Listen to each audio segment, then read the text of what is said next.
Well, evening folks. I thought I would just spend 10 minutes or so just recapping and going over some of my thoughts, having now had a few weeks distance between completing the West Highland Way. So hope those people who are thinking of doing the West Highland Way find this useful, and I'll put links into the 3 videos which cover my particular walk. So this was actually my first long distance walking path.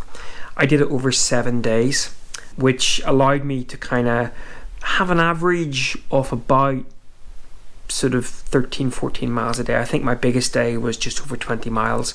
My shortest day was about 10 miles. Looking back on it, I probably could have averaged that out maybe a little better, especially if I was whenever you're wild camping, but I'll talk about a little bit of that in a few minutes. So given the fact that this was my first long distance walking path, I completely overpacked with my pack. I didn't end up weighing it in the end, but I'm pretty sure it was definitely over 15-16 kilos, maybe even at the start of the walk as much as 20 kilos. Now, as you'll have seen in the videos, I actually chose after the second day, so I carried my pack for 2 days, and on the third day I ended up taking up the service, the bag carrying service, which was fantastic. So that's actually a really good thing to know. You can either book your bag carrying service, all in one go, or most of the official places that you would stop at, you can actually call through and they will then take your bag on. For me, it was about £7. It was £7 per baggage collection.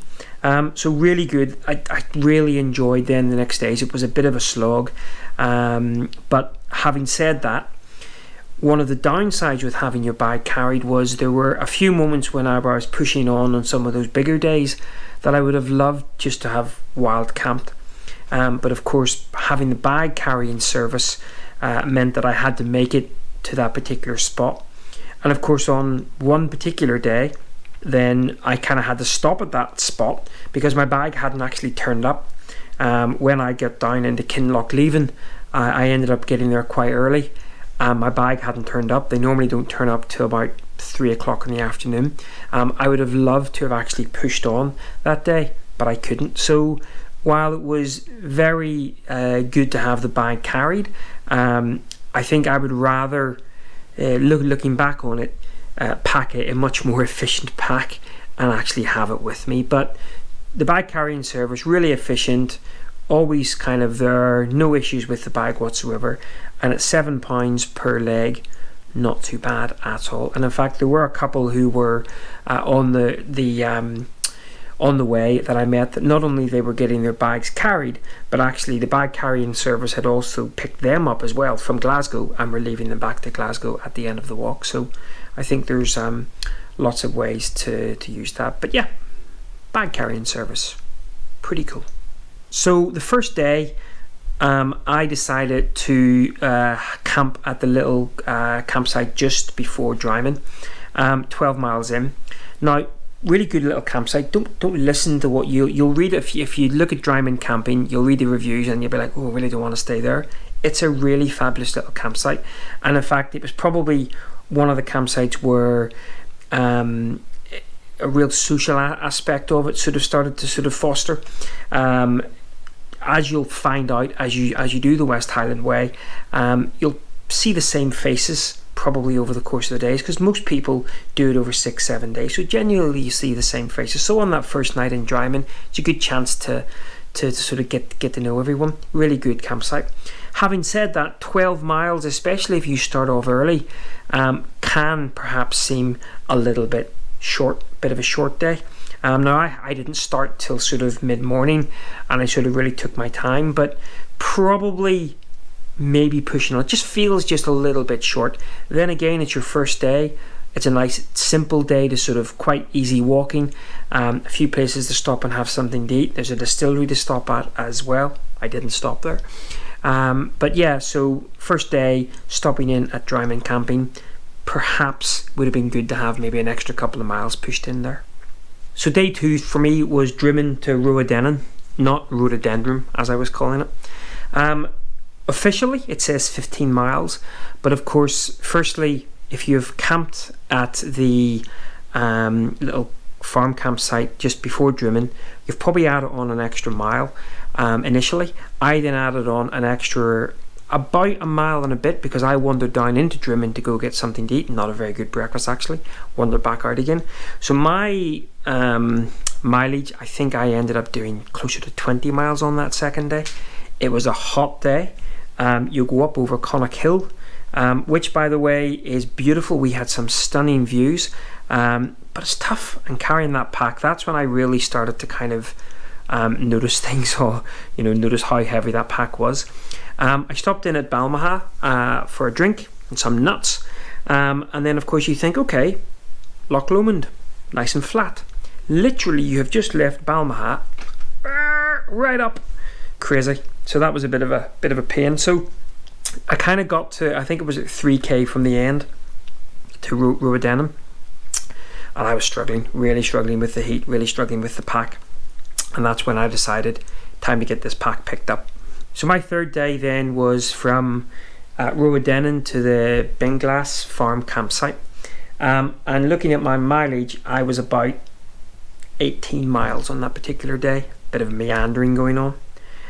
So I am so glad for two things. One, that I had taken the heavy pack off, and two, that it was dry. So they do talk about the path being very gnarly underfoot. That is an understatement. Oh my goodness me. It's up, down, left, right. Oh my goodness, it's crazy. And in fact, it started to kind of wear on me a little bit, because it just felt as though, combined with the previous day, the whole section up alongside Loch Lomond, it was a lot of just head down traipsing, not really getting a huge amount of chance to look from side to side. But at the same time, I guess you got to do the difficult miles to get you moving forward. But I think with a pack, and especially in wet conditions, I would imagine that section of the path to be horrendous, and pretty treacherous as well. So just be mindful, if it has been wet weather, or it is wet weather, and you're leaving Roadenham up along Loch Lomond, to just give yourself, if you're working out sort of how long it's taking you, what sort of miles you're doing, half that again. You may only get a couple of miles per hour done along that particular section. There are two bothies on that route, which are really nice as well. So look those up, and they're really nice to see, actually. And in fact, if you wanted to push on a few extra miles beyond Roadenham on day 2, you could stay on the first bothy, which is a couple of miles after Roadenham. A highlight on day 3 has to be the Inversnaid bunkhouse. That's a really cool place to just pop in, take your boots off, because they ask you to, and grab yourself a beer or a refreshment. They do packed lunches, and they also do the best lemon drizzle cake known to man. Seriously, dump everything in your bag and buy as much of that lemon drizzle cake as you can. It is incredible. You can also have some fun with the tourists who are coming across on the little ferry from the other side of the loch, because they're all coming across all dressed smart and all fancy, and we're all walking around like kind of, a scene from Walking Dead. So just kind of wonder, and they're on the ferry going, turn back.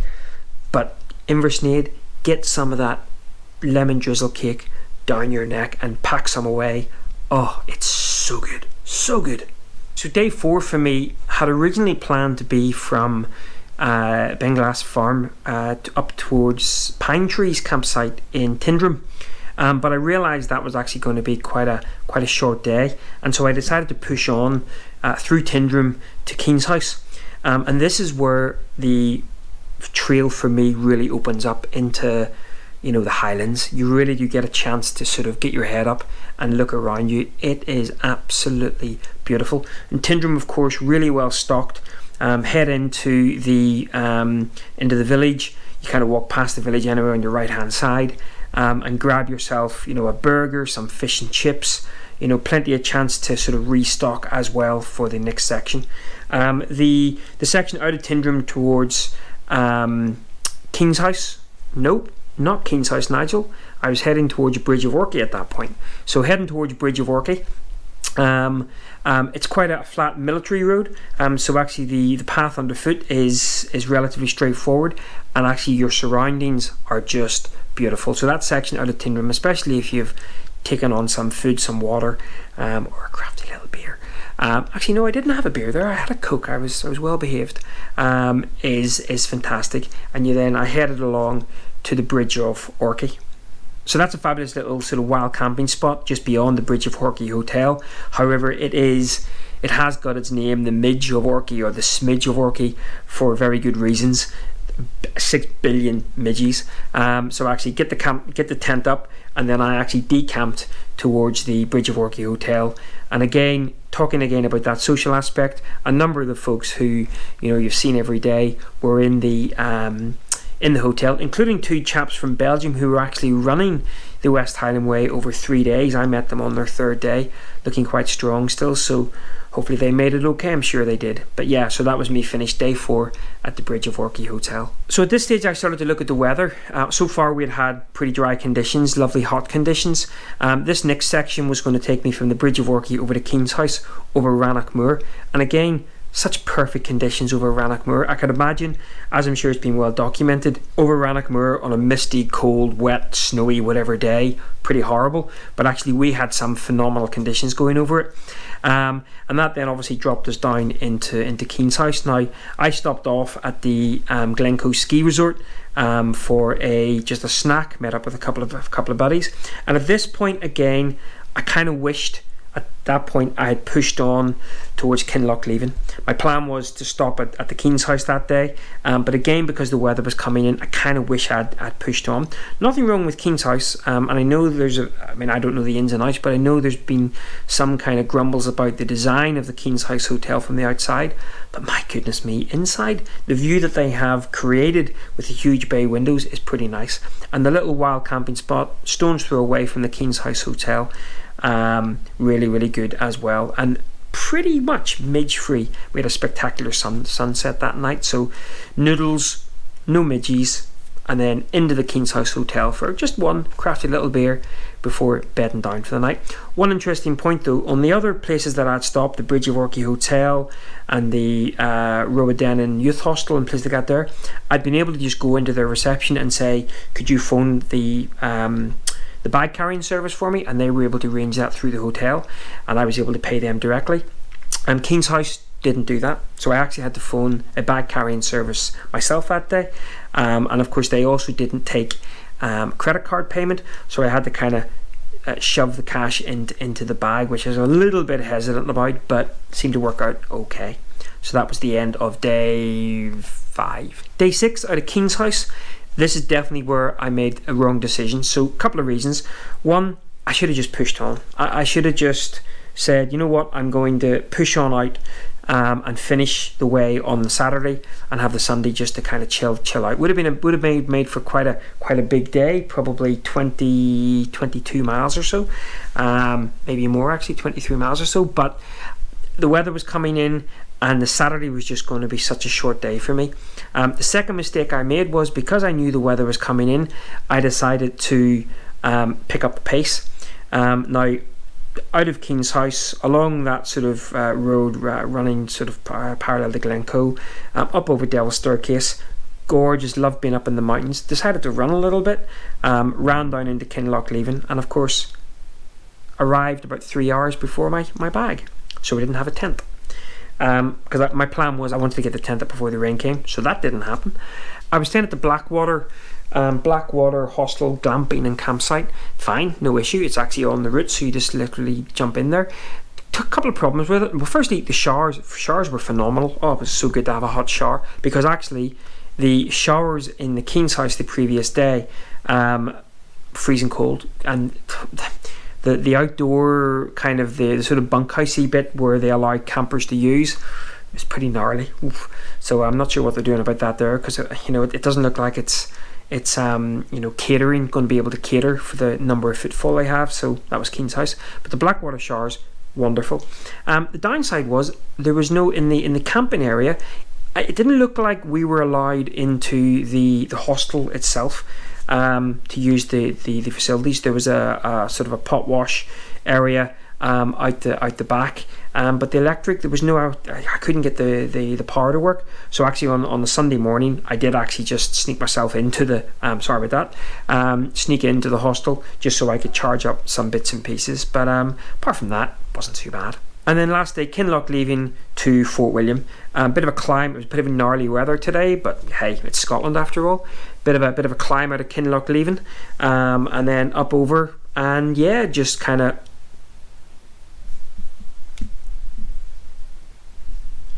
That's Guinness. Just yeah, fine. I mean, I think it was according to my stats, it was another 18-ish mile day. And it was fine. Now, my plan was to stop at the Glen Nevis campsite and then finish the West Highland Way on the Monday morning. A couple of reasons why I didn't do that. Number one, it was absolutely hosing it down with rain, and I just did not fancy taking out my wet tent and camping, and way out, because you're still probably 3 miles outside of, a couple of miles at least outside Fort William.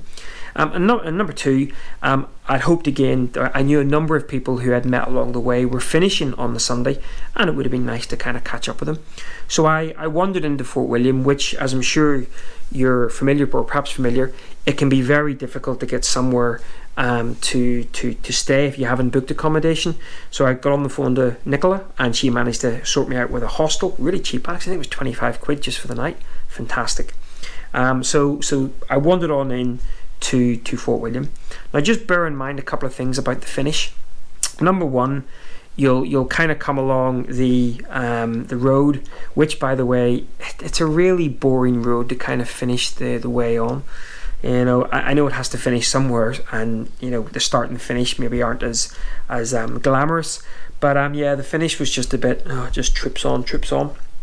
And also about a mile before the finish is the old finish, and they want you to purchase a certificate to say you've done the West Highland Way. Purchase them? No, I'm sorry, they should be giving those certificates out. Come on, guys. Anyway, so wandered into Fort William, got my stuff, had a hot shower, went out and got something to eat, and then did actually manage to meet up with a bunch of the folks who were doing the West Highland Way as well. So that was that.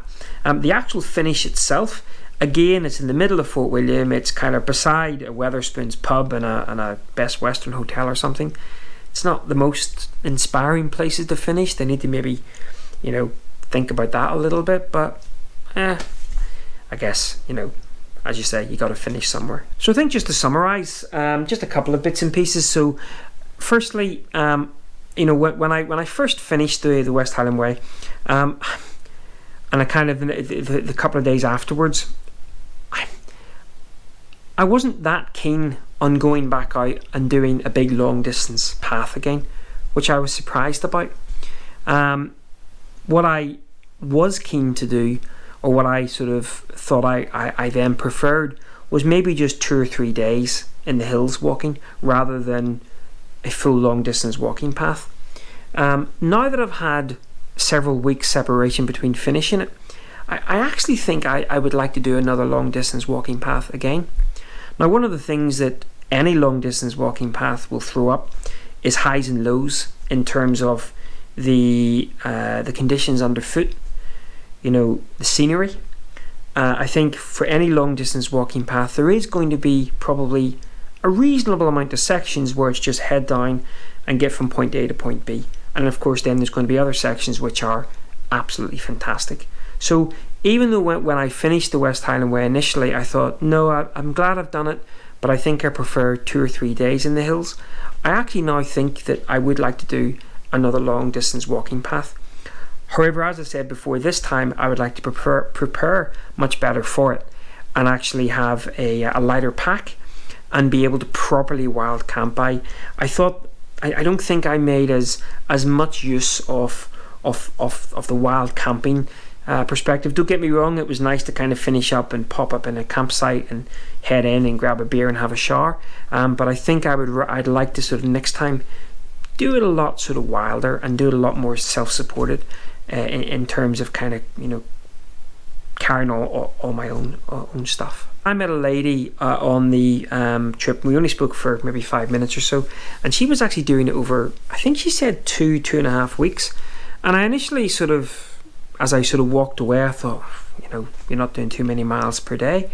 But actually, speaking to her, she had said that one of the things about doing it this way was she was able to stop and explore and head off on little side adventures. So do a lot of the boat tour over Loch Lomond, spend a lot of time at the Bothy, go climb other hills, visit little sort of bits and pieces, villages, and so I actually would encourage you to take as long as you can to do it. There's itineraries, there's 5-day itineraries, there's 6-7 day itineraries. But I would even encourage you to do an 8, 9, 10 day itinerary and really just take your time and explore, little off the beat sidetracks, especially if you're wild camping. It also gives you the opportunity maybe to have a day where you could maybe leave your tent somewhere and head up another hill somewhere. I would have loved to have climbed Ben Lomond, but that would have either been the end of day 2 yeah, right, or at the beginning of day 3, and I'm glad I didn't do that. So it would have been nice to stop there for a couple of nights, climb Ben Lomond, come back down again into the hostel. So I would really encourage you to take as long as you can in terms of the time afforded to you from a vacation or similar.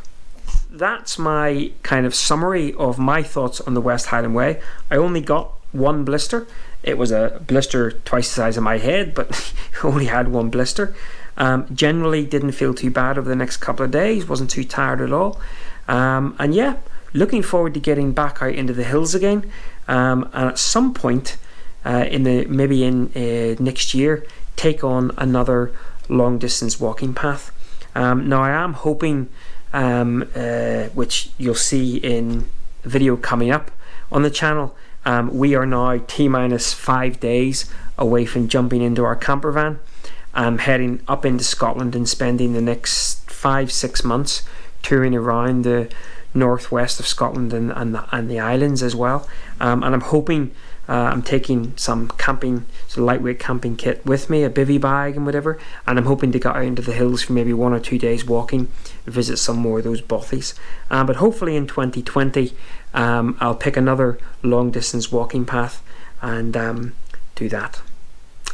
But for now, I hope you found not only the 3 videos of my walk, but also just this little summary useful. Please feel free to ask any questions below. And yeah. Oh, one other bit of advice. 3 days of super noodles is more than any man can stomach. Yeah, it's not good for the constitution. See you later.